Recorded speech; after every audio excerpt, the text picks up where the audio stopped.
Self induction, ठीक है। अपने ही पैर पे कुल्हाड़ी मारना, आप बोल सकते हो। सेल्फ इंडक्शन क्या था? अपने ही पैर पे कुल्हाड़ी मारना। कोई बाहर का व्यक्ति नहीं आया था, खुद में ही करंट चेंज हो रही थी, तो खुद में ही ईएमएफ बना लिया और खुद की ही चेंज इन करंट का अपोज कर लिया।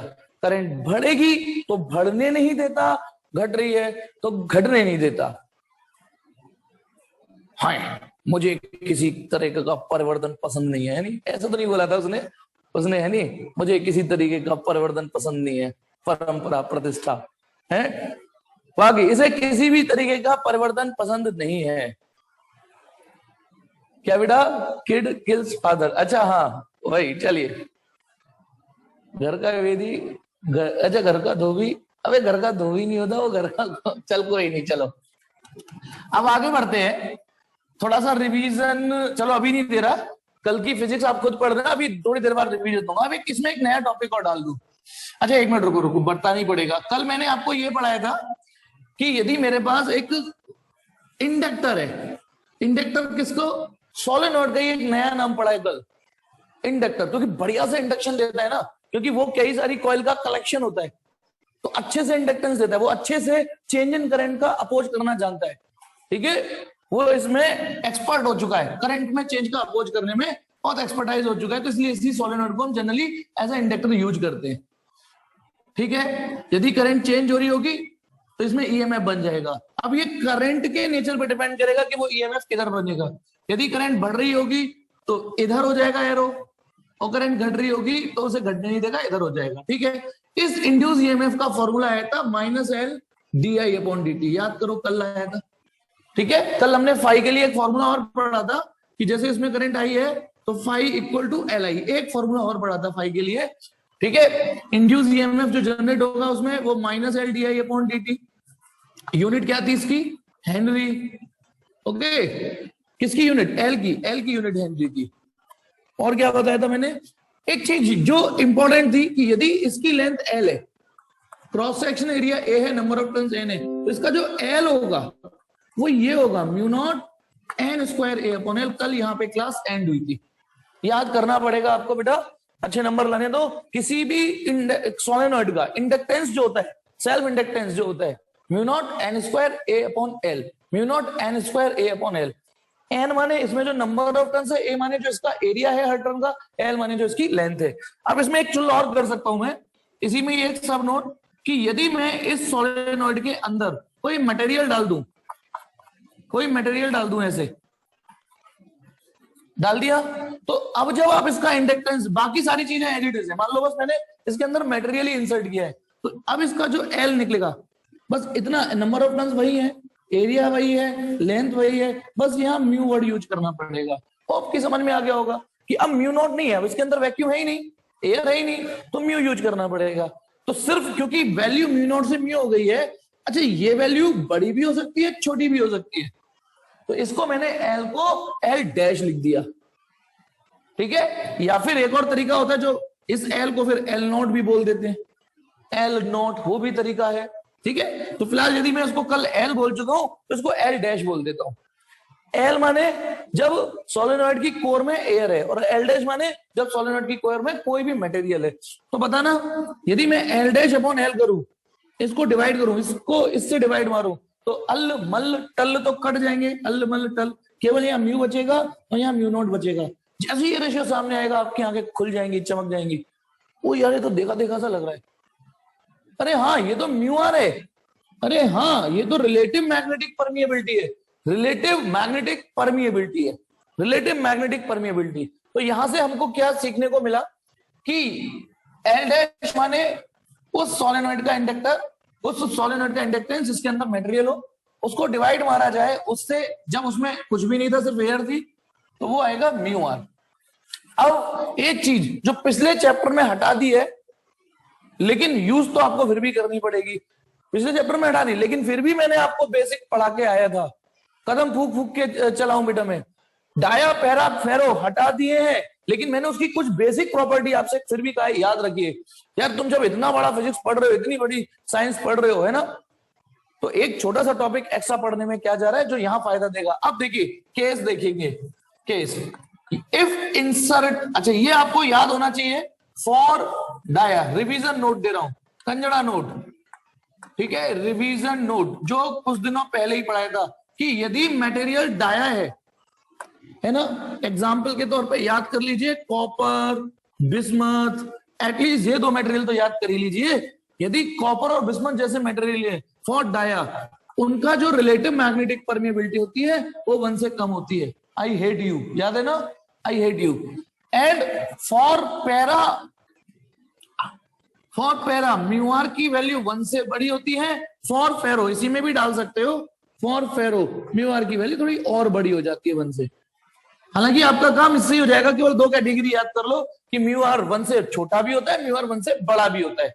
डाया के लिए म्यू आर की वैल्यू 1 से छोटी होती है और पैरा और फेरो के लिए 1 से बड़ी होती है। अब ये चीज आपको यहां कुछ एक एक नंबर के कंसेप्चुअल समझने में मदद करेगी। कंसेप्चुअल तो आ सकते हैं, बिल्कुल आ सकते हैं इस टाइप के। तो देखो एक एग्जाम्पल देता हूं, एग्जाम्पल दे दिया कि पहले ये इंडक्टेंस था, अब उसमें डाल दिया है कॉपर, तो बताइए इंडक्टेंस बढ़ेगा यानी एल बढ़ेगा या घटेगा? तो कैसे जस्टिफाई करें, कैसे?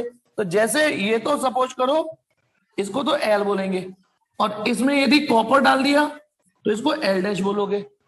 तो अभी अभी ताजा समाचार मिले कि L dash upon L mu R होता है।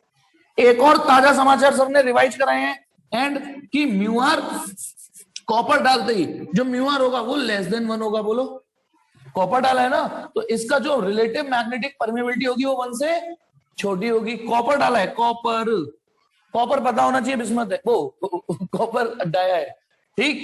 तो म्यू आर, अभी अभी ताजा समाचार ये मिले कि mu R can be express L dash upon L also. अच्छा ध्यान करो, म्यू आर का काम वहां पे के करता था, डाइलेक्ट्रिक कांस्टेंट या रिलेटिव परमिटिविटी, वहां पे सीएम अपॉन सी नॉट था। याद करो सीएम अपॉन सी नॉट से भी निकलता था, से भी, ठीक है। बाकी और भी ई अपॉन ई नॉट, नहीं e naught upon e, sorry f naught upon f, ये सब थे तरीके, ठीक है। अब आ जाओ म्यू आर, और म्यू आर को क्या लिख दूं, l dash upon l, less than 1 less than 1। तो अब इसको इधर ले जाओ बेटा, बिल्कुल बच्चों की तरह समझा रहा हूं। अब समझिए क्या हरकत हो गई, यदि आप इसमें डाया डालते हो, डाया मैग्नेटिक मटेरियल डालते हो, तो म्यू आर 1 से कम आएगा। म्यू आर 1 से कम आएगा तो ये रेशियो भी 1 से कम आएगा जो खुद म्यू आर है। फिर इसको इधर लेके तो इसका मतलब एल डैश जो नई वैल्यू है वो पुरानी वैल्यू से कम आएगी। तो यानी अब आप क्या बोलोगे, इंडक्टेंस घट जाएगा। यदि आपको घटाना हो तो घटा सकते हो।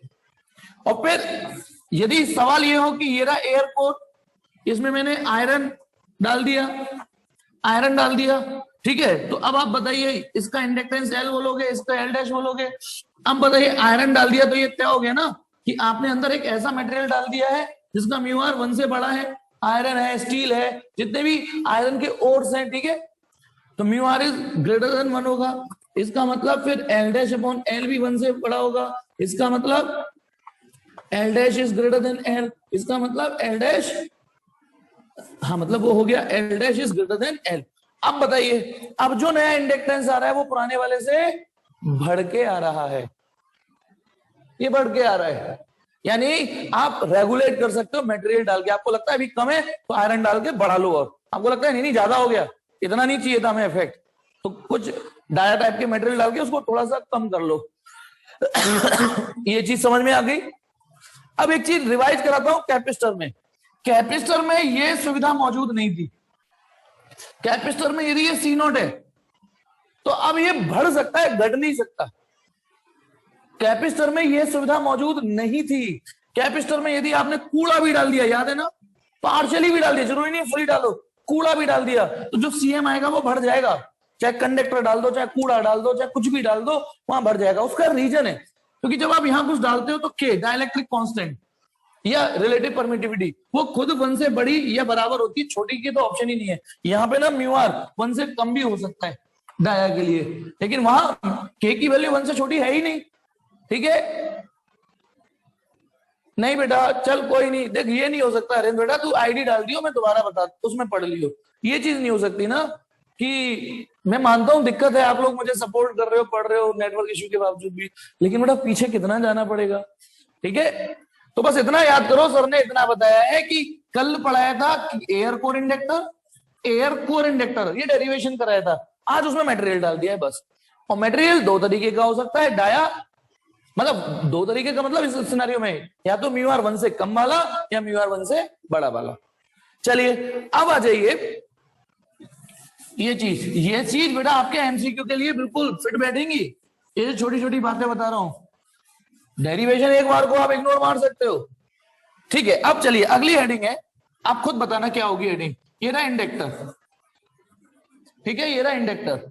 Let this is very beginning stage, जब मैंने इसको बैटरी से कनेक्ट किया ही किया है, यानी है t इक्वल टू 0 का फिगर है, यानी अभी की जस्ट ऑन की हुई है, तो इस सर्किट में करंट कितनी होगी, 0, क्योंकि बैटरी अभी जस्ट जैसी मैंने मतलब जैसी की ऑन हुई है उसी समय स्टॉप वॉच स्टार्ट हुई है। ठीक है, तो अभी ये, अब इसके बाद क्या होगा, क्योंकि इंडक्टर लग गया है तो ये ऑर्डिनरी सर्किट नहीं है, इसका मतलब इसमें जब ये करंट मेंटेन करने की कोशिश करेगा तो ये भाई साहब अंदर मैग्नेटिक इफेक्ट ले आएंगे, जिसकी वजह से मैग्नेटिक फ्लक्स चेंज हो रहा होगा। ये क्या है बेटा, इंक्रीजिंग करंट है, माना इस समय सर्किट में करंट I इक्वल टू 0 है, इस समय सर्किट में current I equal to I है, और जो कि इंक्रीजिंग करंट है, इमेजिन करो इंक्रीजिंग फेज में है, इंक्रीजिंग स्टेट में है, अभी बढ़ रही है।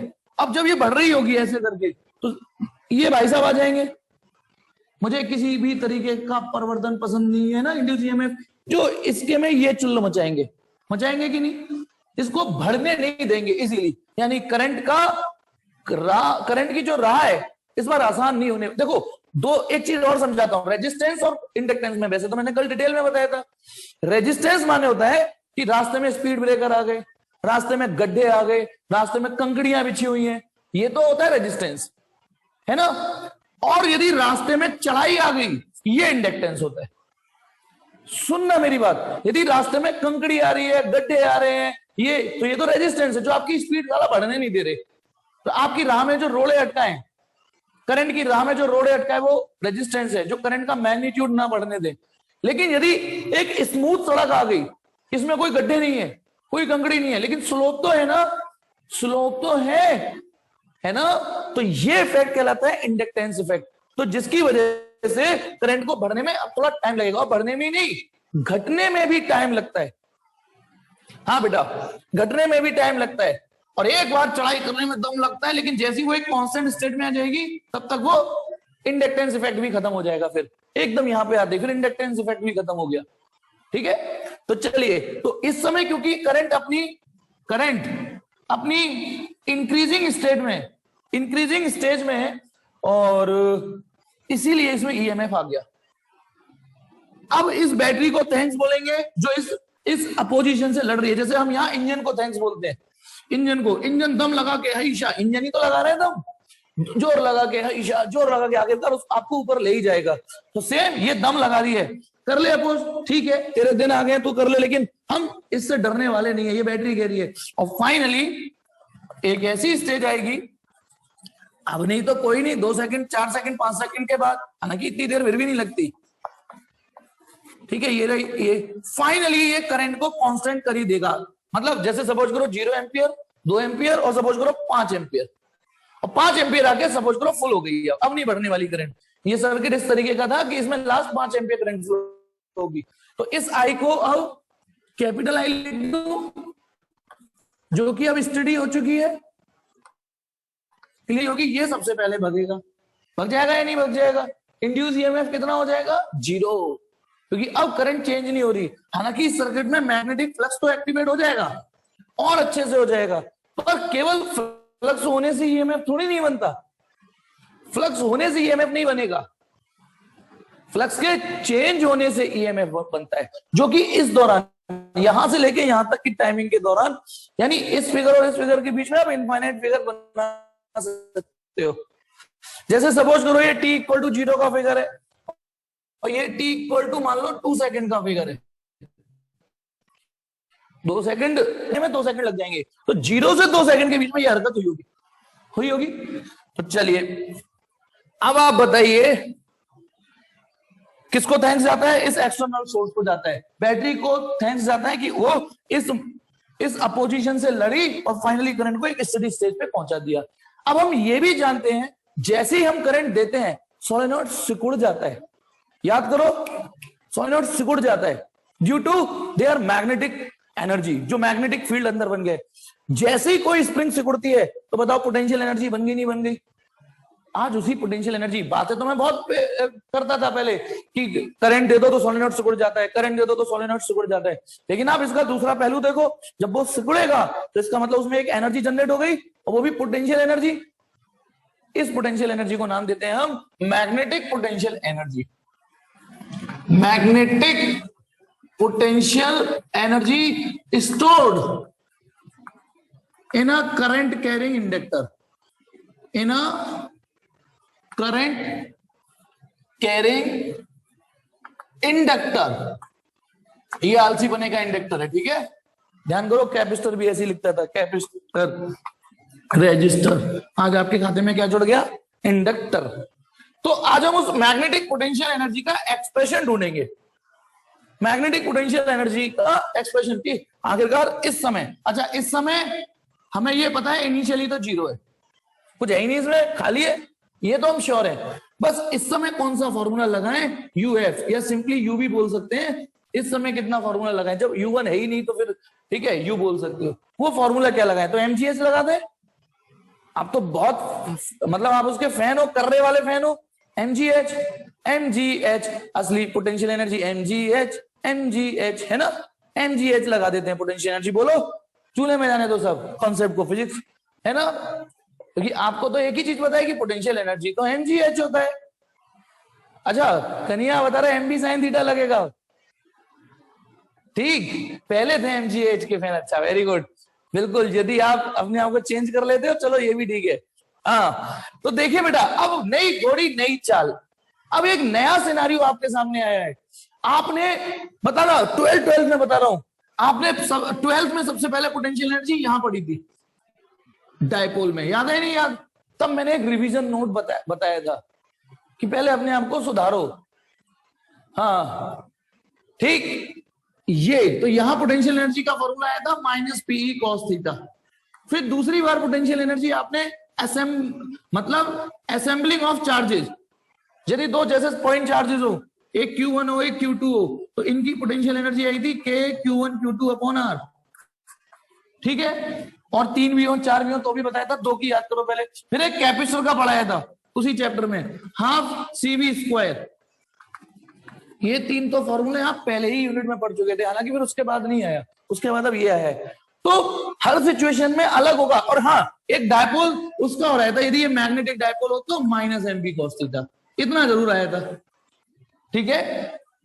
तो अब इन तीनों को फ्लैशबैक में याद करो कि हमारा एटीट्यूड क्या रहता था पोटेंशियल एनर्जी का एक्सप्रेशन निकालने के लिए, एक ही रहता था, फॉर्मूला दे दे, याद है नहीं याद? फॉर्मूला दे दे, पोटेंशियल एनर्जी वर्क के पास भीख मांगने जाती है, हाँ वर्क, फॉर्मूला दे दे।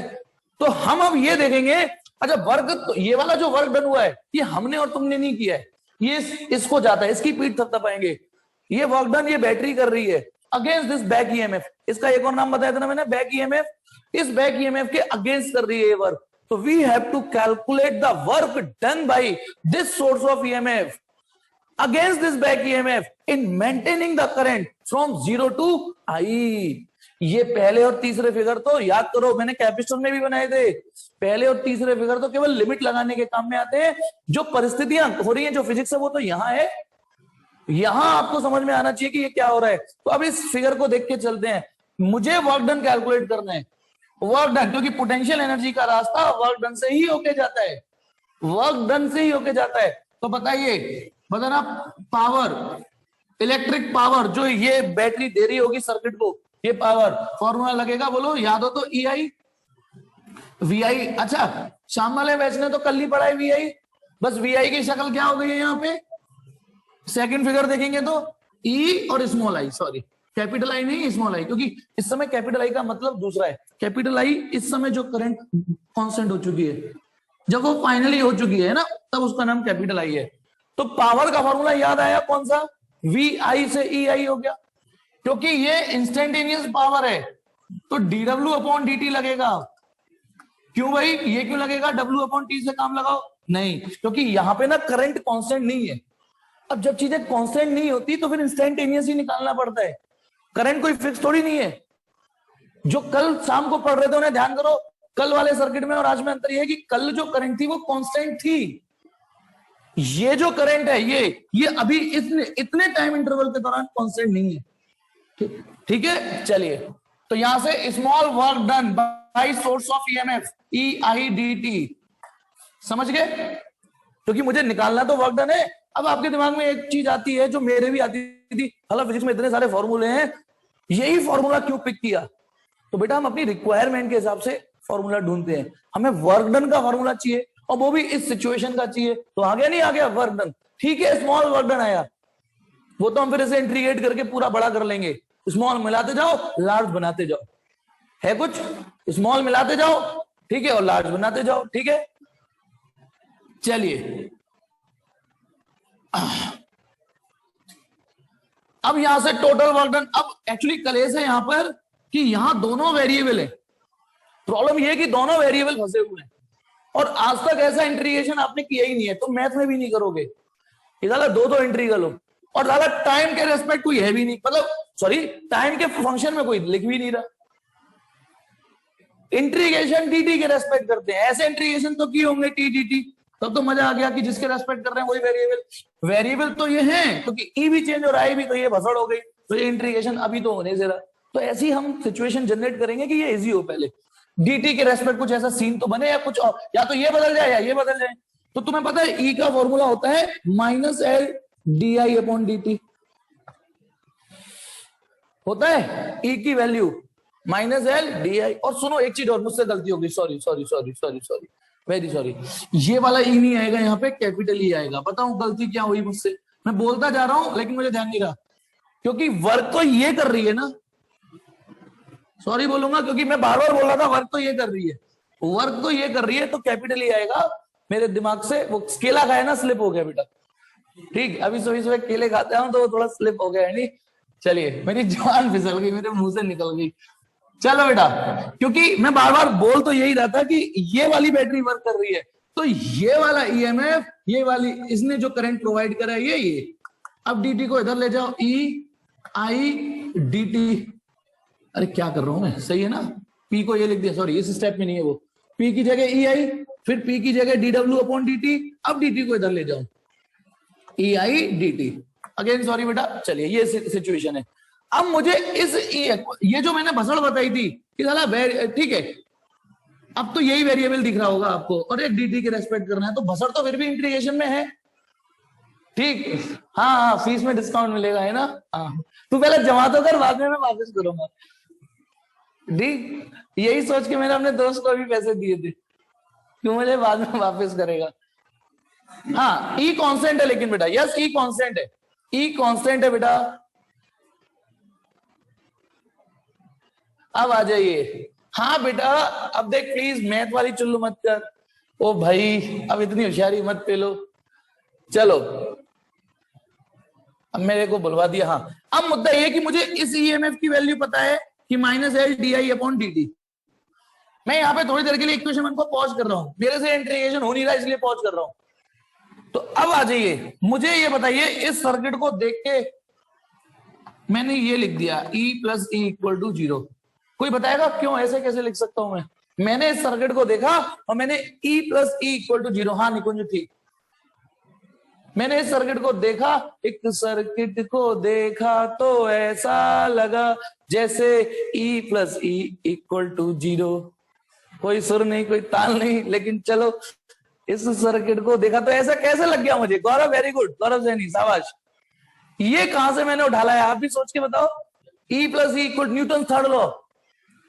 हाँ विनय, मैं भी नहीं, बिल्कुल ठीक, सही पकड़े हो, वाह। चलिए एक्चुअली मैं बताता हूं, अब थोड़ा कोशिश कर रहे हैं कि ऐसा कैसे हो सकता है। हाँ बेटा तनीषा कुछ नहीं, हाँ हरेंद्र पहुंच गया, सही पहुंचा है। हमने सिंपल है, Kirchhoff second law, Kirchhoff from Kirchhoff second law, क्या कहा है किरचॉफ के सेकंड लॉ ने कि total algebraic sum of all the voltages in a close loop is always zero. Algebraic sum of all the voltages in a close loop is always zero. और algebraic sum के नाम पर एक applied battery, एक induce EMF, ये दो चीजें यहां पर, एक अप्लाइड ईएमएफ जो आपने लगाया और एक जो इंड्यूस हो गया है। अब आ गया समझ में ये चीज। अब E प्लस इसकी जगह minus L D I upon D T लिख दो, ये कल पढ़ा था हमने, E equal to minus L D I upon D T. तो इससे क्या हो गया, मुझे E की एक ऐसी वैल्यू मिली, बताऊंगा, एक ऐसी वैल्यू मिली जब मैं इसको वहां रखूंगा, क्योंकि मैं अटक गया था, समझ रहे हो, इंटीग्रेशन टी के रेस्पेक्ट करना है और भसड़ आई में हो रही है, आई चेंज हो रही है, बढ़ रही है, तो ऐसे कैसे हो जाएगा। तो अब इस E की वैल्यू उठा के, इस E की वैल्यू उठा के यहां रख रहा हूं। Now in that case the DW comes out to be, E की जगह क्या रखूं, L D I upon D T. ये मैंने कैपिटल E की वैल्यू रखी, आई और है इसमें, डी टी और है, oh thank God D T cut गया। अब ये इंटीग्रेशन आपके करने लायक हो गया, सिर्फ यही वजह से मुझे ये स्टेप उठाना पड़ा। अब बताइए टेक्निकली ये इंटीग्रेशन करने लायक स्टेज में आ गया कि नहीं, एल आई डी आई। अब आप डी आई के रेस्पेक्ट इंटीग्रेशन करोगे और आई का करोगे, एल तो कांस्टेंट है। अब ये इंटीग्रेशन आपके लिए झंडू बाम इंटीग्रेशन है, एल बाहर आ जाएगा, अंदर आ जाएगा आई डी आई, ओके। अब बताइए work done equal to L I D I का इंटीग्रेशन आई स्क्वायर अपॉन 2।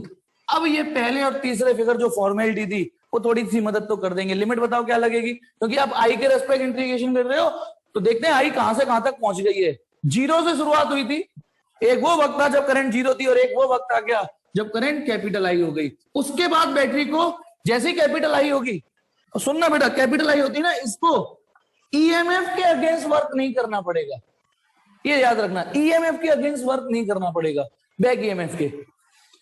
चलिए तो ये वो वर्क डन था। अपर लिमिट लगाओगे L I square upon 2, lower limit लगाओगे 0 स्क्वायर अपॉन 2, तो वर्क डन हो गया बेटा हाफ एल आई स्क्वायर।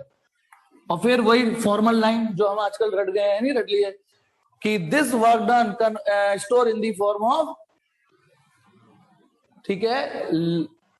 अब आ जाइए work this work done stored in the form of magnetic potential energy, खाली यू लिख दो या यूबी भी लिख देते हैं, हाफ एल आई स्क्वायर, क्योंकि ये मैग्नेटिक, ये energy potential energy magnetic field के रूप में स्टोर है, half L I square. Formula याद कर लीजिए, नो डाउट डेरिवेशन की आपको औकात कुछ बची नहीं है, और इसमें कोई खास कॉन्सेप्ट आया भी नहीं है ऐसा, आप बस ये चीज यहां अटके थे, बस यहां अटके थे, वो आपको याद दिला दी, half L I square, half L I square. इसके लिए कोई ट्रिक बन जाए तो आप बना लेना और मुझे भी बता देना, कोई बढ़िया सी अट्रैक्टिव सी, half L I square, half L I square, ठीक है। अब आ जाइए इसी में एक मिनट, इसको मैं मिटा रहा हूं, एक छोटी सी हरकत और करके कर दीजिए मुझे।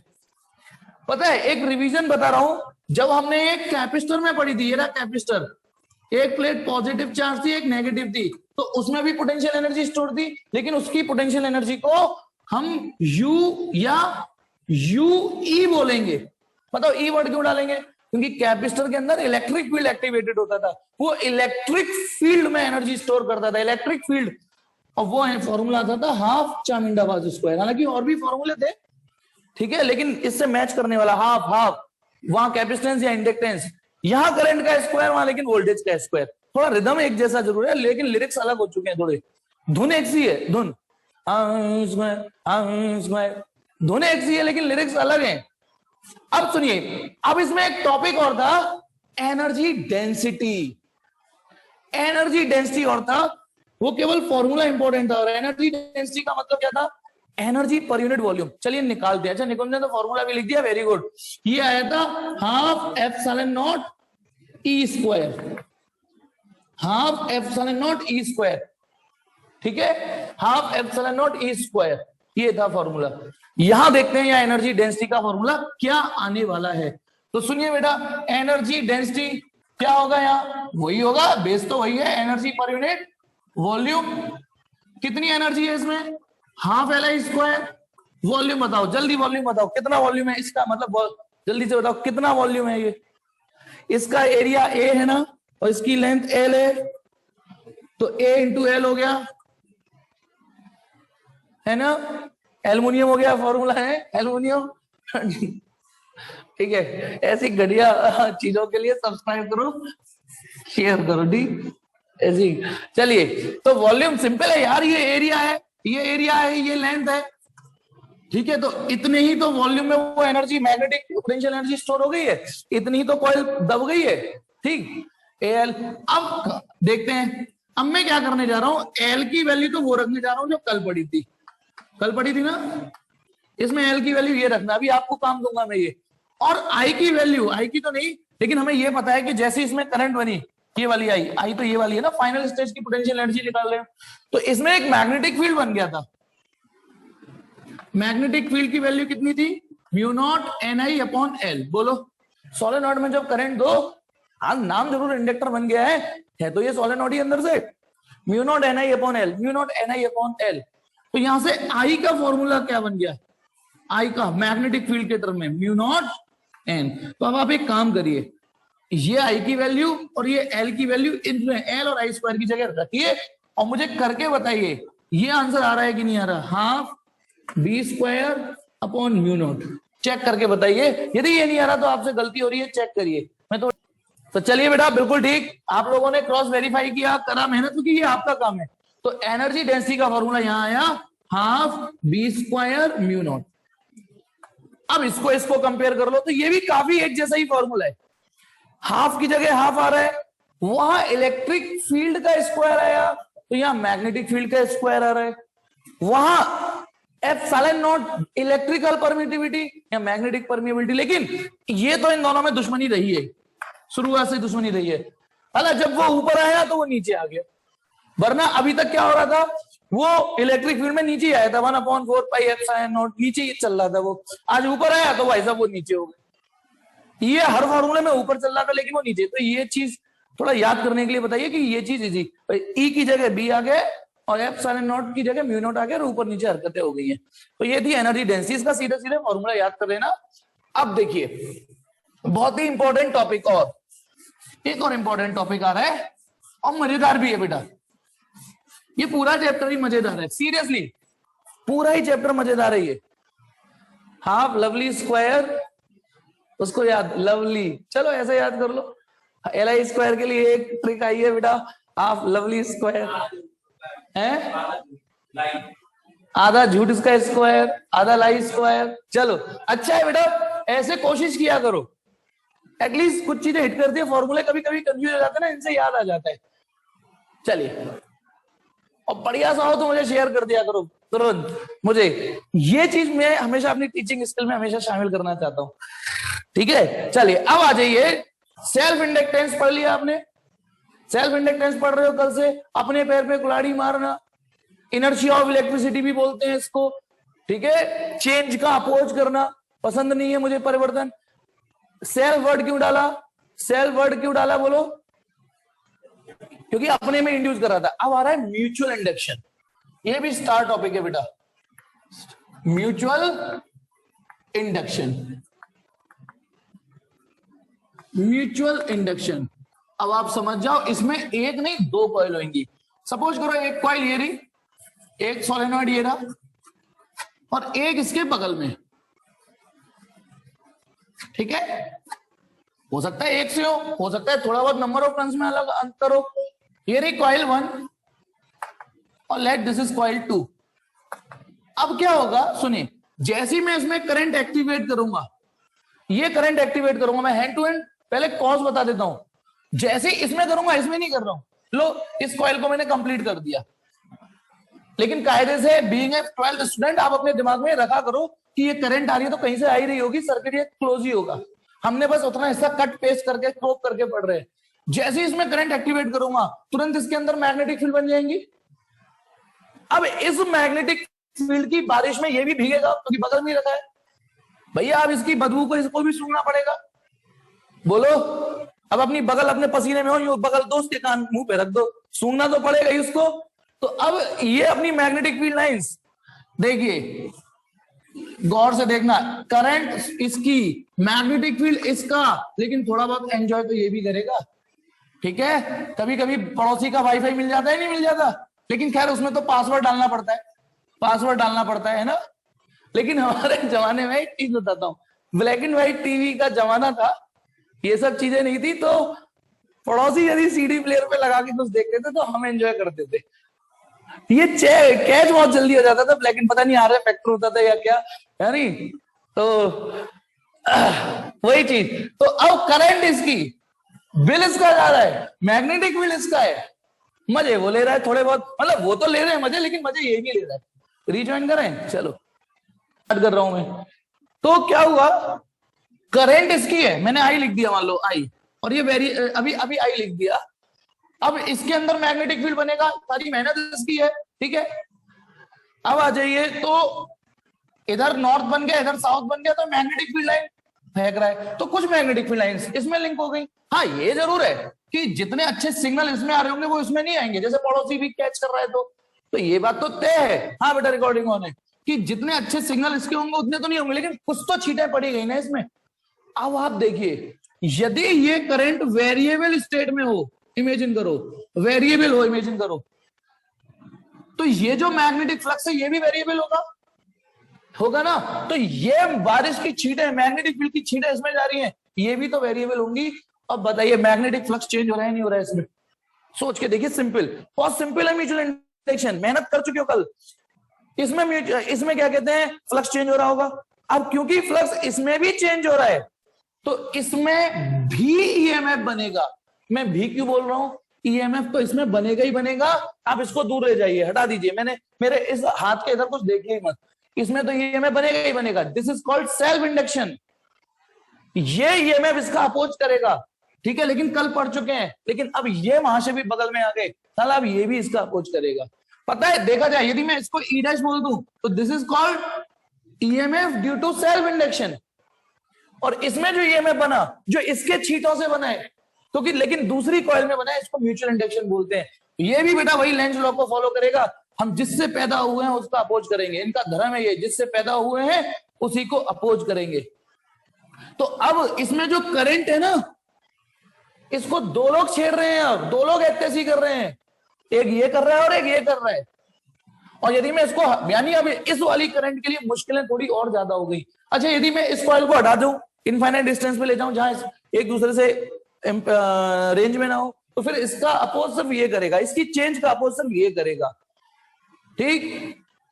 हाँ, ये वही शुरुआत में बिल्कुल ठीक, फेराडे का सेकंड एक्सपेरिमेंट जो बताया था कि एक में करंट देते थे, दूसरे में गैल्वेनोमीटर डिफ्लेक्ट हो जाता था, एक में स्विच ऑन करते थे। तो ये जो ईएमएफ इंड्यूस हुआ है, this is called mutual induction. ये भी इसको साइड में हटा दूं, क्योंकि अब हमारा हीरो ये है, क्योंकि हमें आज ये पढ़ना है। तो इसके छींटों की वजह से यदि इसमें ईएमएफ इंड्यूस हो रहा है, तो this is called mutual induction. और फिर ये इसका अपोज करेगा, इसमें चेंज, ये ईएमएफ इसकी करंट का चेंज अपोज करेगा। कैसे करेगा बताता हूं, पता ना, यदि ये सर्किट पूरा होगा तो ये भी तो करंट इंड्यूस, इसमें तो करंट इंड्यूस हो जाएगी। अक्षय अब ध्यान से सुनना, यदि ये सर्किट पूरा हुआ तो इसमें तो इस ईएमएफ की वजह से करंट इंड्यूस हो जाएगी, बिल्कुल हो जाएगी। अब ये मैग्नेटिक फ्लक्स क्रिएट करेगा, ये ऐसा क्रिएट करेगा कि अब ये छींटे इसमें घुसेंगी और इसको कम करने की कोशिश करेगा, ठीक है। चलिए कोई नहीं, let move to the next point. अब ये ईएमएफ होगा कितना, हमारा उद्देश्य है कि ये वाला ईएमएफ को यदि ई डैश बोलूं, ये तो पढ़ लिया हमने, minus L D I upon D T होगा। ये EMF call self induction, due to self induction, not self induction, due to self induction. ये हम कल पढ़ चुके हैं। अब मुद्दा ये है कि ये ईएमएफ जो आया है, ये होगा कितना, ये किस वजह से आया है, ड्यू टू म्यूचुअल इंडक्शन। अब सुनिए, यानी mutual induction is the property of two coil. अब यहां जोड़ा होना चाहिए, ठीक है। Mutual induction is the property of two coil, क्योंकि एक की छींटें दूसरे में पड़ेंगी तभी तो दूसरे में इंड्यूस होगा। अपने पैर पे कुल्हाड़ी मारना सेल्फ इंडक्शन, कोई दूसरा आके हमारे को काट रहा है, हमारी पे कुल्हाड़ी मार रहा है, ठीक है, इसको म्यूचुअल इंडक्शन बोलते हैं। अब बहुत सिंपल है, मेरे को लगता है इतना तो समझ में आ गया होगा। अच्छा, इसका रिवर्स कर दो, यूं कर दो, अक्षय कुमार बन जाओ। तुम इसमें करंट दोगे, इसकी छींटें इसमें पड़ेंगी, तो इसकी करंट की वजह से जो इसमें छींटें हैं और इसमें ईएमएफ बन जाएंगे ईएमएफ, बस शर्त ये मैग्नेटिक फील्ड कांस्टेंट नहीं वेरिएबल होना चाहिए। जब जब फ्लक्स चेंज होगा तब तक ईएमएफ इंड्यूस होगा। चलिए आइए इस पे बात करते हैं। तो अब बताइए फाई आई के प्रोपोर्शनल होगा या नहीं होगा? यदि ये करंट आई है और ये फ्लक्स फाई है, अब ध्यान रखना कल और आज में अंतर क्या है, ठीक है? क्या कह रहे बेटा, क्या कह रहा है स्टूडेंट? कुछ कन्हैया ने, आपके स्टूडेंट आपके लिए तो मजाक कोई और, बाहर से आकर तो बेइज्जती है मतलब। हाँ मतलब मैं समझा नहीं मतलब। चलिए फाई डायरेक्टली प्रोपोर्शनल टू आई, कल भी फाई आई के प्रोपोर्शनल था। अब इस कंफ्यूजन को मैं दूर कर दूंगा, लेकिन यहां यदि प्रोपोर्शनली साइन हटाओगे तो यहाँ एम आएगा। आज आपके एल नहीं लगे, यहाँ एम लगेंगे। Mutual inductance, coefficient of mutual induction. लेकिन अभी ये तस्वीर उल्टी कंफ्यूजन और क्रिएट होगी। Coefficient of mutual induction, coefficient of mutual induction, या खाली क्या बोल सकते हो, म्यूचुअल इंडक्टेंस। अब सर ये क्या बात हुई, कल भी फाई आई के प्रोपोर्शनल था, कल आपने एल लगा दिया था, हमें कैसे पता चलेगी कब एल लगाना है कब एम लगाना है ना? ये कैसे पता चले? तो थोड़ा सा यहाँ सीन चेंज है। कल क्या था, खुद की करंट, खुद की, ठीक, अब वो कुत्ती नहीं है, वो खुद की है। समझ गए मैं कहां कह रहा हूं? खुद की मोहब्बत है, वही है, कुत्ती तो नहीं है, एटलीस्ट कुत्ती मोहब्बत। और ये क्या है, खुद का। मतलब कल जब पढ़ रहे थे तो खुद की करंट, खुद का फ्लक्स। अच्छा ये बताइए, इस करंट की वजह से इसमें फ्लक्स एक्टिवेट हो गया ना, तो ये वाला आप नजर इधर गड़ा लीजिए, बिल्कुल ठीक है, बिल्कुल ऐसे घोड़े की तरह यहाँ पे कवर कर लीजिए। घोड़े को जानते हैं क्यों कवर करते हैं? जब घोड़ा जाता है यहाँ पे, उसने देखा होगा यहाँ आंख के बगल में, क्योंकि ना घोड़े की एक आदत होती है, बगल में कोई बढ़िया सी रंगीन सी घास दिख गई ना तो उधर ही मुड़ जाता है वो, तो थोड़ा चलाने में मुश्किल होती है, तो उसको ना यहाँ कवर कर लेते हैं, तो सामने का ही दिखता है। तो ऐसे देख लो, घोड़े बन जाओ थोड़ी देर के लिए। गधे तो हो ही, घोड़े नहीं यार, ये मजाक, ठीक ठीक नहीं। इधर देखिए,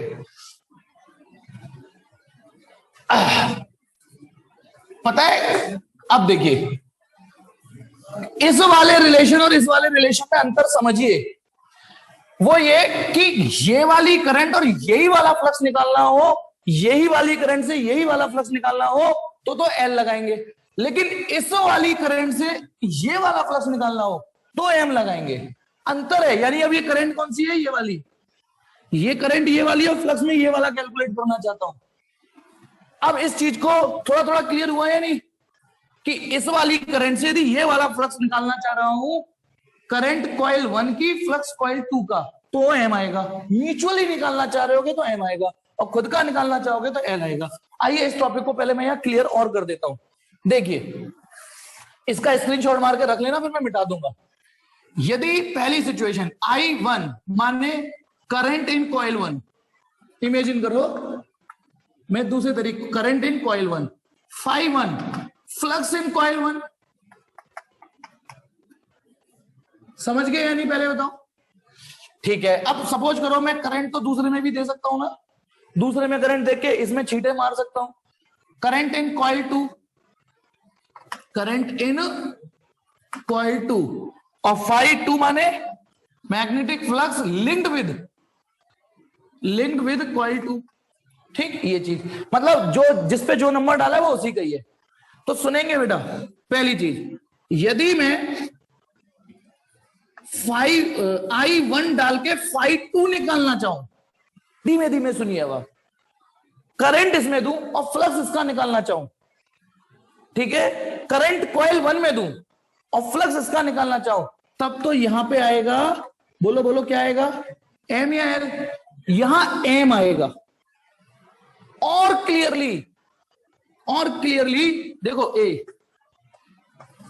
एक और चीज तुम्हें क्लियर और करने के लिए, ताकि भसड़ ना हो, ये भी तो हो सकता है करंट में दूसरे में दूं, करंट इसमें दूं और फ्लक्स पहले वाले का निकालूं। थोड़ा आंख बंद करके नहीं, थोड़ा सोचिए इस चीज को, सिचुएशन को, सिनारियो को, कि मैं इसको यूं पलट दूं, करंट इसमें दूं और फ्लक्स इसमें देखूं, तो करंट इन कॉइल 2, उसका मैग्नेटिक फ्लक्स फील्ड लिंक हो रहा है मान लो, तो ये फ्लक्स, तो यहां पर भी तो क्या आएगा, बोलो, एम आएगा। लेकिन अब इस एम में इस एम में हो सकता है अंतर हो, तो हम यहां रख देते हैं म्यूचुअल इंडक्ट। अच्छा बताइए, करंट इसमें दे रहा हूं और फ्लक्स इसमें लिंक हो रहा है, तो म्यूचुअल इंडक्शन तो इसमें आया ना।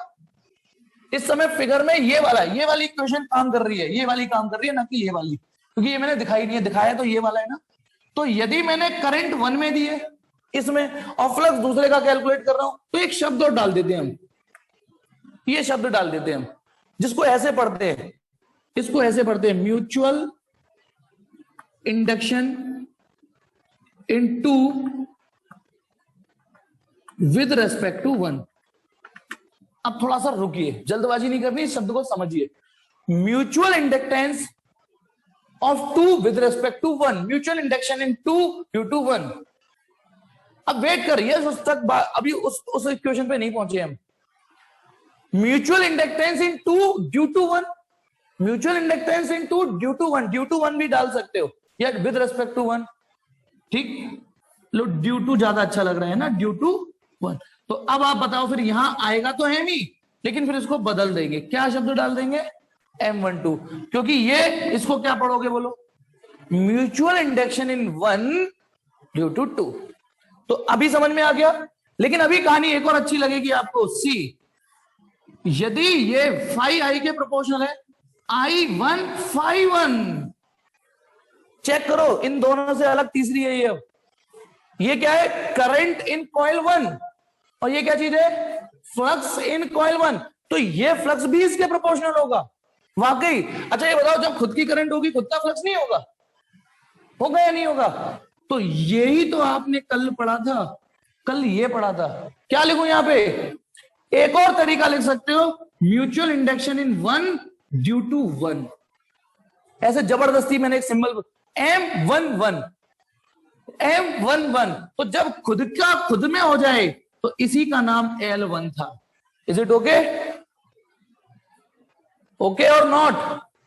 यदि इसी सिंबल को कंटिन्यू करके चलूं, इन्हीं को कंटिन्यू करके चलूं, तो M11 हो गया शब्द, खुद की वजह से खुद का। तो यही M11 को L1 पढ़ा था। और एक डी टॉपिक और बन जाएगा ना, यदि अकेली कॉइल 2 हो और केवल वही डोल रही है और उसमें करंट हो गई, तो उसका फ्लक्स एक्टिवेट हो जाएगा, जो अपनी ही करंट के प्रोपोर्शनल होगा। कॉइल 2 का फ्लक्स कॉइल 2 की करंट के भी प्रोपोर्शनल होगा। तो यहां प्रोपोर्शनल निशान हटाओगे तो M22 आएगा, इसी M22 का ही तो नाम L2। अच्छा इंडिविजुअली इसको दूर ले जाओ तो इसका सेल्फ इंडक्टेंस अलग होगा, इसको दूर ले जाओ उसका सेल्फ इंडक्टेंस अलग होगा, आपस में क्योंकि ये ग्रुप हो गए दूर से ही। तो अब म्यूचुअल इंडक्शन वर्ड एक्शन में आ रहा है। तो होपफुली अब आपको समझ में आ गया कि कब L आएगा और कब M आएगा। SS ले लीजिए, वैसे तो है नोट्स में शायद ये, लेकिन ले लीजिए SS। टिक टिक 1 2 3 4 5।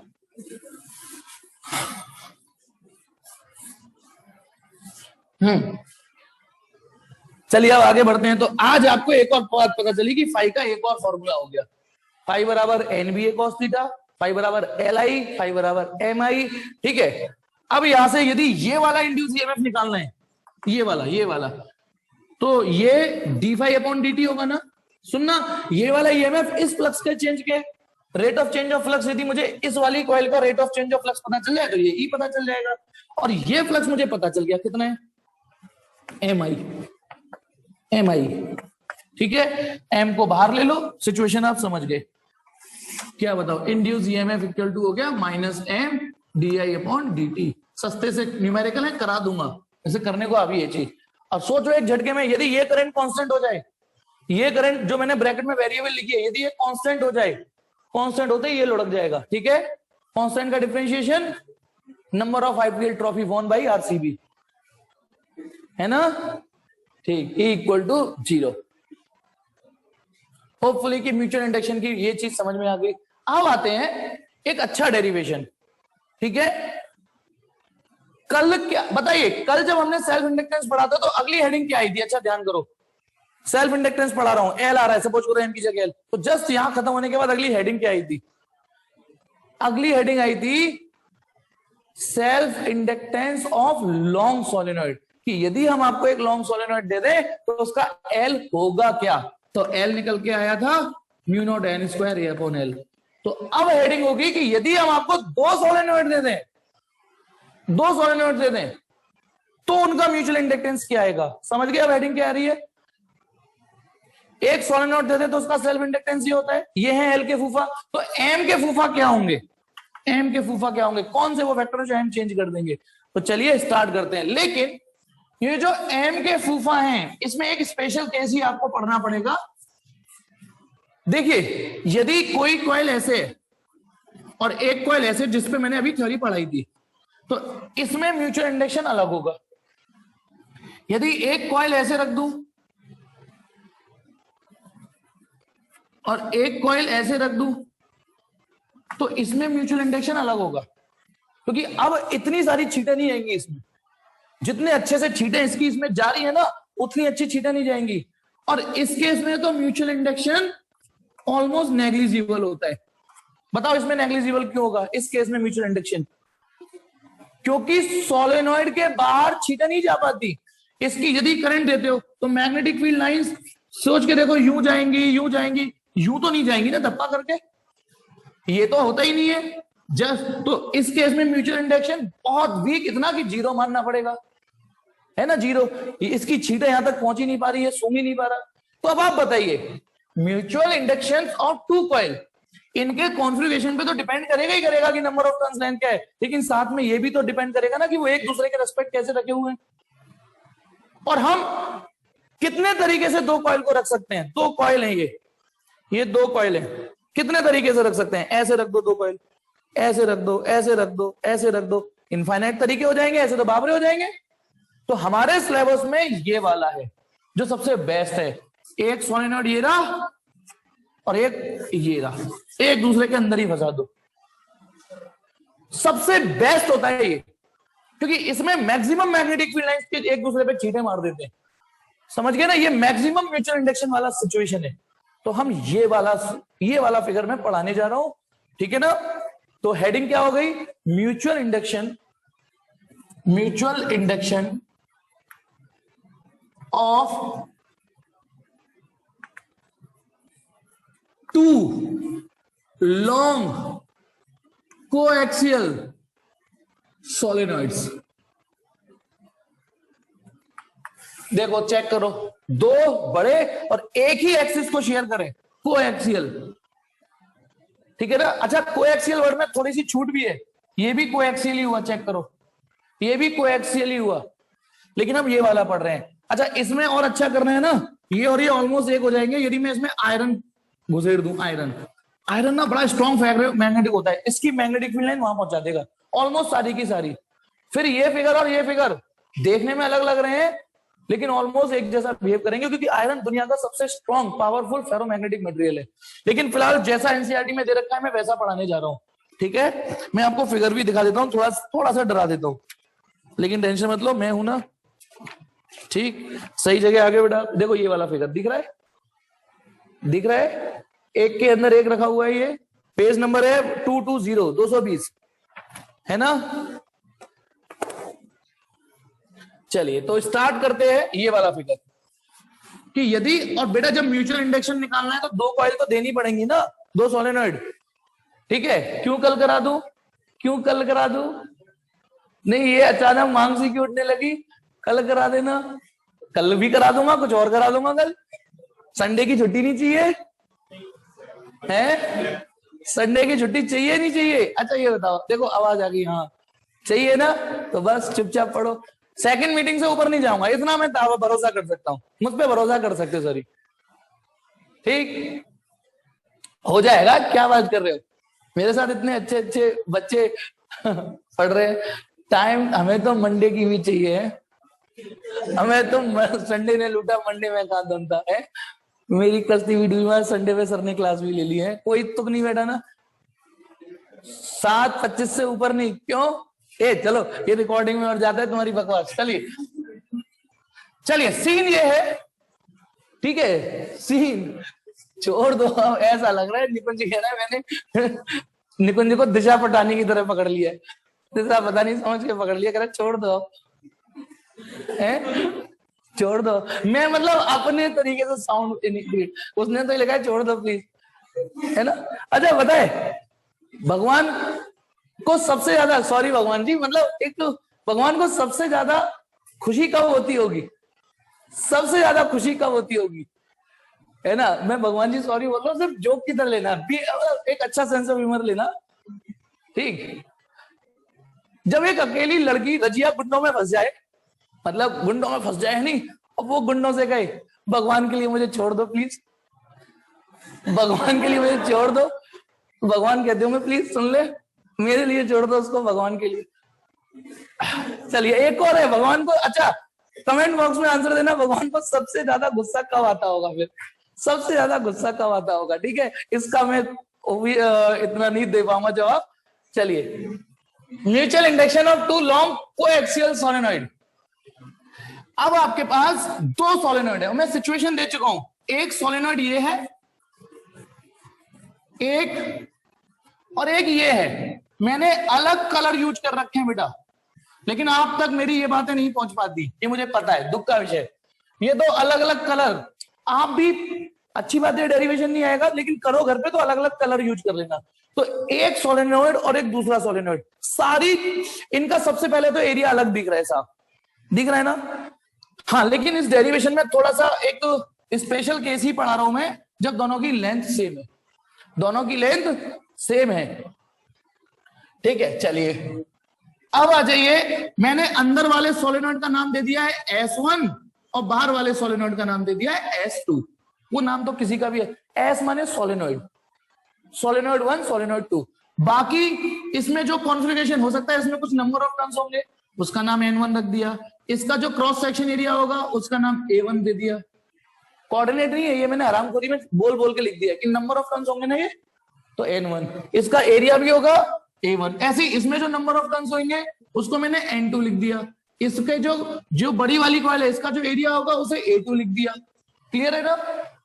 और जिस तरीके का कन्फिगरेशन है उसमें ये बताने की जरूरत नहीं है A2 A1 से बड़ा है, नंबर ऑफ टर्न्स किसी के भी ज्यादा हो सकते हैं, नो डाउट, इसके लिए कंपल्सन नहीं है, कंपल्सन नहीं है, ठीक है ना, लेकिन एरिया तो बड़ी वाली S2 का ही ज्यादा होगा, तभी तो अंदर वाली फिट होगी, ये सिचुएशन आपको दी है, ठीक है। अब आ जाइए, इसमें दो केस हैं, केस फर्स्ट ये कि if current is given in S2,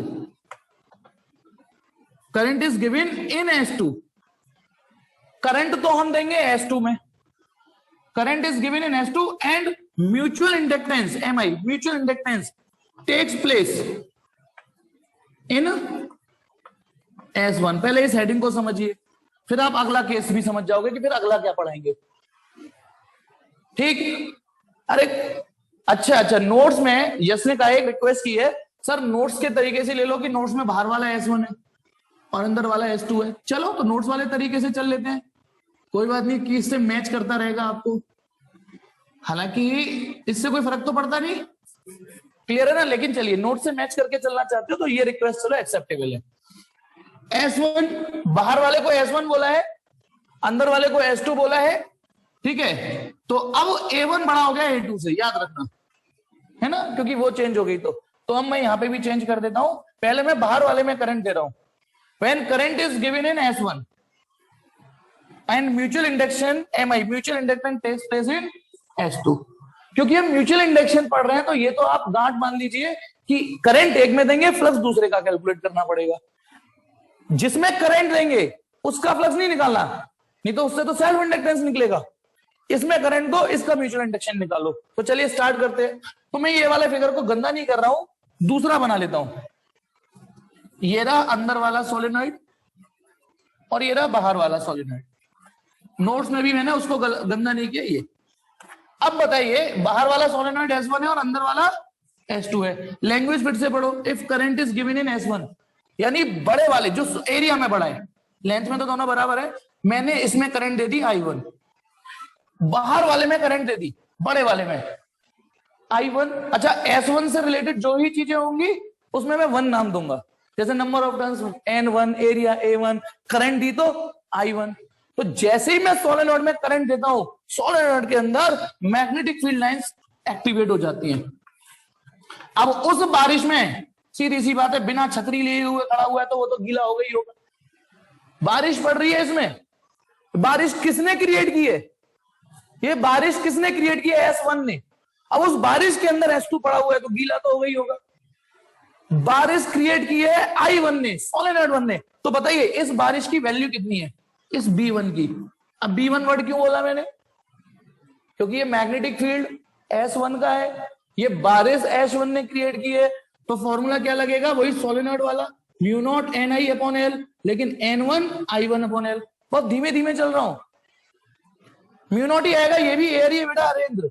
अरे एयर ही है, पूरी थोड़ी नहीं भर रही, एयर ही तो है पूरे में, मटेरियल नहीं डाला मैंने। तो बताइए ये जो बारिश की वैल्यू है ये mu naught NI upon L, solenoid का फॉर्मूला लग गया। ये वैल्यू हम ये मान के चलते हैं यूनिफॉर्म आता है। मान लो यदि ये वैल्यू 10 है, लुट पिट के 10 आ रही है, तो यहां मैग्नेटिक फील्ड 10 होगा, यहां 10 होगा, यहां 10 होगा, यहां 10। तो यदि इसने 10 यूनिट की बारिश क्रिएट की है तो उसी 10 यूनिट की बारिश में ये अंदर वाला सोलेनॉइड पड़ा है। अब ना आपको वाकई अर्जुन बनने की जरूरत है।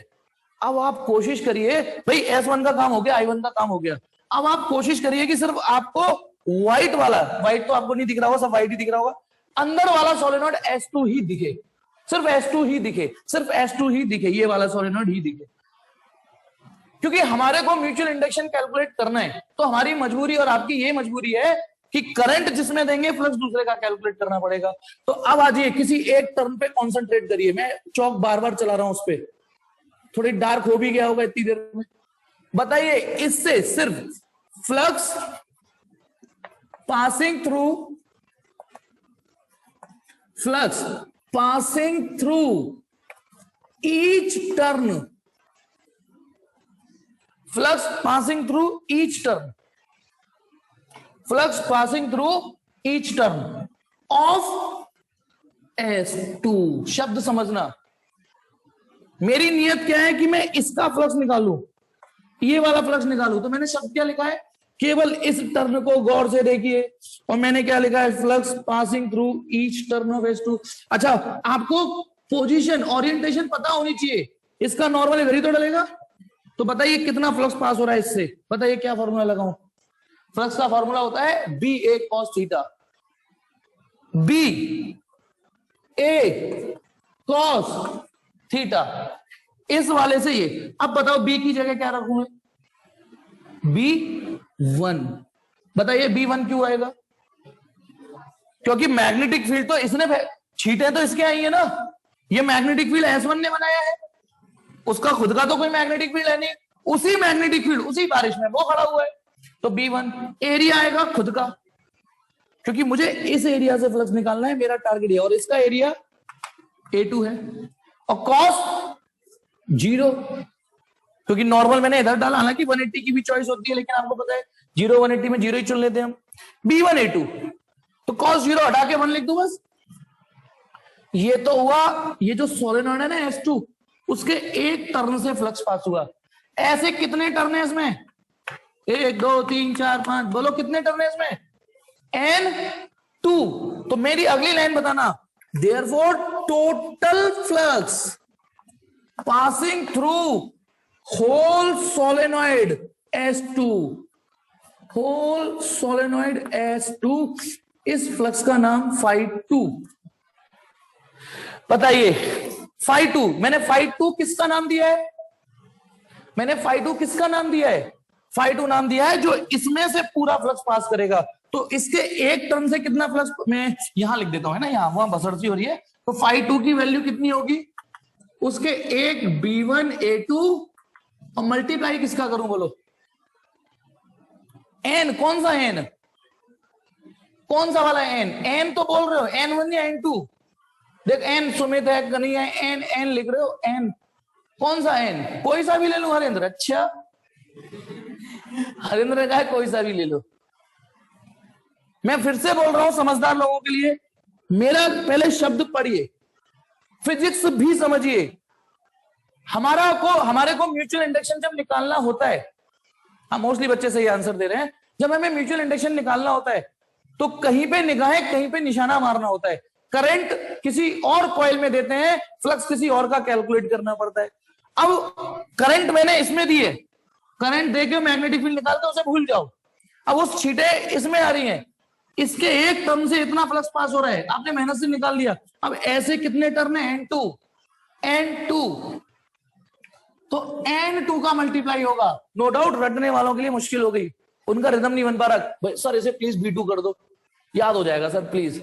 N2 B2 A2 कितना मजा आएगा ना सर प्लीज। ये तो नहीं हो सकता ना, क्योंकि फिजिक्स तो ऐसे ही चलेगी। मैं यहां रुक रहा हूं 20 सेकंड के लिए, रिकॉर्डिंग। ये तो मैंने φ2 कैलकुलेट कर लिया, जो सबसे पहले फंडामेंटल फॉर्मूला है। अगेन अभी थोड़ी देर पहले हमें एक और फॉर्मूला पता चला है कि flux equal to MI also, ये भी तो होता है, लेकिन अब इसको तमीज से यूज करेंगे। कौन सी, करंट किसमें है, 1 में, फ्लक्स किसका कैलकुलेट करना है, 2 का, तो यहां क्या आएगा, mutual induction in 2 due to 1। दोनों को ये φ2 निकालने का बेसिक तरीका, ये φ2 निकालने का नया तरीका, दोनों को इक्वेट कर दो, ये भी φ2 ये भी φ2 इक्वल टू φ2, ये कितना है φ2, M21I1 इक्वल टू, है ना, और ये क्या है N2B1A2। यदि आपको इसमें तकलीफ हुई है ना इस डेरिवेशन में, तो आगे तो और बड़ी तकलीफ इंतजार कर रही है आपका। फिर रटने वालों के लिए नुकसान तो हो गया। M21I1 इक्वल टू N2 की जगह N2, B1 की वैल्यू हम पहले ही निकाल चुके थे, ये magnetic field mu naught N1I1 upon L A2, तो I1 से I1 कटा बस, तो mutual induction in 2 due to 1 mu naught N1 पहले लिख दो, N2 ये लिख दो, A2 अपॉन L। हालांकि जो रिदम है डायमेंशनली L के फॉर्मूले की तरह ही आ रहा है, बस उसमें N स्क्वायर आता था, N को 2 बार लिख दो, N into N, same to same concept है कि नहीं, ठीक है। ये तो था SS मार रहे हैं, जल्दी SS मारिए, ये था mutual induction in 2 due to 1। Current हमने दी थी S1 में और म्यूचुअल इंडक्शन निकाला 2 में, बड़े वाले में करंट दी, अंदर वाले के छींटे निकाले, हो गया बस। आपके यदि कंसेप्ट क्लियर है तो कोई दिक्कत नहीं आनी चाहिए।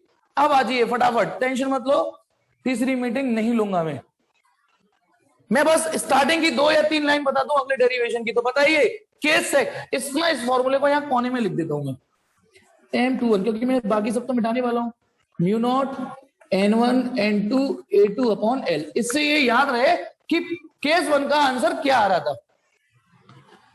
अब आ जाइए केस सेकंड, इतने तो स्मार्ट हो कि अब डेरिवेशन में क्या चेंज करूंगा, करंट अब दूंगा अंदर वाले में और म्यूचुअल इंडक्शन लूंगा दूसरे वाले में। तो when if current is given in S2 और mutual induction takes place in S1, तो फिगर नई घोड़ी नई चाल बेटा। इसमें बस बाकी मैं घर के लिए दे दूंगा आपको, बस पहली 2 लाइन में आपको समझा दूं, सीरियसली सिर्फ पहली 2 लाइन। अब सिचुएशन, नया फिगर बना रहा हूं, नया फिगर क्या, ये तो था S बड़ा वाला और ये अंदर वाला, ठीक है, बाहर वाले का नाम S1 है और अंदर वाले का नाम S2 है। अब मैं करंट इसमें दे रहा हूं, चेक करो बेटा। अब इस करंट को क्या नाम दूंगा मैं, इस करंट का नाम दूंगा I2। जैसे ही मैं करंट I2 दूंगा, इसके अंदर बारिश चालू हो गई, इसके अंदर बारिश चालू हो गई है, ठीक है, ये बारिश चालू हो गई अंदर। इस बारिश का क्या नाम दूं मैं, B2, है ना, ये जो बारिश की वैल्यू है B2, mu naught NI upon L। जल्दी से फिल करो, कौन सा है कौन सा है, N2 I2। ये मैग्नेटिक फील्ड इमेजिन करो, यदि S1 नहीं होता तो ये मैग्नेटिक फील्ड तो इसने बनाया है ना। अब हमारा जो अप्रोच है वो ये है, भूल जाओ इसको, कि अब हमें बड़े वाले को देखना है कि इसकी छींटे उसमें कितनी पड़ रही हैं। तो अब आ जाइए, इस वाले टर्न को कंसंट्रेट करिए, अब इस वाले को कंसंट्रेट करिए, किसी एक टर्न पे, किसी भी एक टर्न पे कंसंट्रेट करिए, बार बार चौक चढ़ा रहा हूं इस पे। बताइए इससे कितना फ्लक्स पास हो रहा है, फ्लक्स थ्रू ईच टर्न, अभी एक ही पे टारगेट करो, ईच टर्न ऑफ S1। मैंने ये लिखा कि जो S1 है उसके से कितना फ्लक्स पास कर रहा है एक ही टर्न से।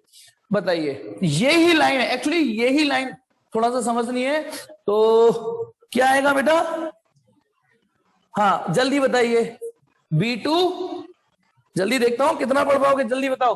फ्लक्स का फॉर्मूला, ये लाइन भरिए, जल्दी भरिए बेटा। B2A1, निकुंज कह रहा है B2A1, अक्षत कह रहा है हाँ बेटा ठीक अक्षत। फ्लक्स, विनय फ्लक्स का लिखना है, विनय उपाध्याय फ्लक्स B2 लिख दिया, आगे तो लिख, एरिया अभी तो लिख। यश बिल्कुल ठीक, शाबाश। देवराज वेरी गुड, शाबाश। अक्षांश वेरी गुड, शाबाश। आप लोग बोलिए 0, अच्छा। फर्स्ट यूटी का मार्क्स नहीं पूछ रहा हूं मैं तेरे, यहां आएगा ये, यहां थोड़ा सा बेटा कंजड़ों को दिक्कत हो गई, सीरियसली कंजड़ों को दिक्कत हो गई। मुझे इस वाले में फ्लक्स निकालना है, तो इसमें कितना मैग्नेटिक फील्ड जा रहा है B2, एरिया A2 cos 0। अब ये A2 क्यों आया याद दिलाता हूं, याद करो कुछ दिन पहले हमने एक डेरिवेशन किया था, बस इसको समझ लो। हो गए तोते उड़ गए कई लोगों के, मुझे पता है। जब ये कॉइल अंदर जा रही थी और जब मैं यहां फ्लक्स कैलकुलेट कर रहा था BA, ये L और ये B और ये X, तो आपने B की जगह B, एरिया की जगह L इंटू B क्यों नहीं लिख दिया था? L into B geometrical area क्यों नहीं रख दिया था? आपने ये नहीं रखा था, आपने रखा था एरिया की जगह L इंटू X। सोचो क्यों? अब दिखाने को तो इतना बड़ा एरिया था, लेकिन फ्लक्स तो सिर्फ इतने एरिया से पास हुआ। ये बात ध्यान करो, geometrical area L into B जरूर है, लेकिन उस पूरे एरिया से फ्लक्स नहीं पास हो रहा। अब हुआ क्या, ये सोलेनॉइड है, अंदर वाले सोलेनॉइड से प्रॉब्लम क्या हो गई कि जब उसने मैग्नेटिक फील्ड बनाया तो सोलेनॉइड के बाहर मैग्नेटिक फील्ड 0 होता है ना, उसके बाहर। तो इन पोर्शनों से मैग्नेटिक फील्ड ही नहीं छुआ, छीटे ही नहीं आई। तो ये कॉइल दिखाने को तो एरिया इसका A1 है, कहने को तो एरिया A1 है, लेकिन उसके सिर्फ इतने एरिया को वो यूटिलाइज कर पाना है फ्लक्स में। इस वाले सीन को इससे कनेक्ट करो, कहने को एरिया A2 है, पर इन पोर्शनों पे मैग्नेटिक फील्ड पास ही नहीं हुआ, सिर्फ इतने इसके इसी एरिया से फ्लक्स पास हो पाया। और ये एरिया कितना है A2, तो इसीलिए यहां B2A2 आया। सॉरी कंजड़ो, बाकी पढ़ने वालों को समझ में आ गया होगा कि यहाँ A2 क्यों आया है। ये चीज समझ में आ गई, झूठ मूठ को आ नहीं करी, तो ये वही चीज है। बस एक लाइन और, फिर अगली लाइन बाकी का घर पे दे दूंगा। So therefore total flux passing through S1, तो बताइए B2A2 में किसका मल्टीप्लाई होगा? अब बताइए, आपने इसके एक टर्न से फ्लक्स निकाल दिया, ऐसे कितने टर्न है ये? N1 का मल्टीप्लाई होगा, N1 का। प्लीज अब इसके आगे आप खुद करना और आप देखोगे यही आंसर आएगा। जनता की मांग पर मैंने छोड़ दिया, जनता की मांग पर आगे का छोड़ दिया है, नहीं आए तो कल पूछना जरूर, लेकिन जो लाइन आपको परेशान कर सकती थी वो मैंने यहां क्लियर कर दी, जो कर सकती थी परेशान वो यहां क्लियर कर दी। और अब आप फाई बराबर MI लगाना, समझ जाना कौन सा फाई, कौन सा I, कौन सा M आएगा। और जब आप करोगे तो याद करना M12 भी इतना ही आएगा, M12 भी, बिलीव मी। बाकी बातें फिर मैं कल बता दूंगा, ठीक है? होपफुली बेटा, बाय। पढ़िए।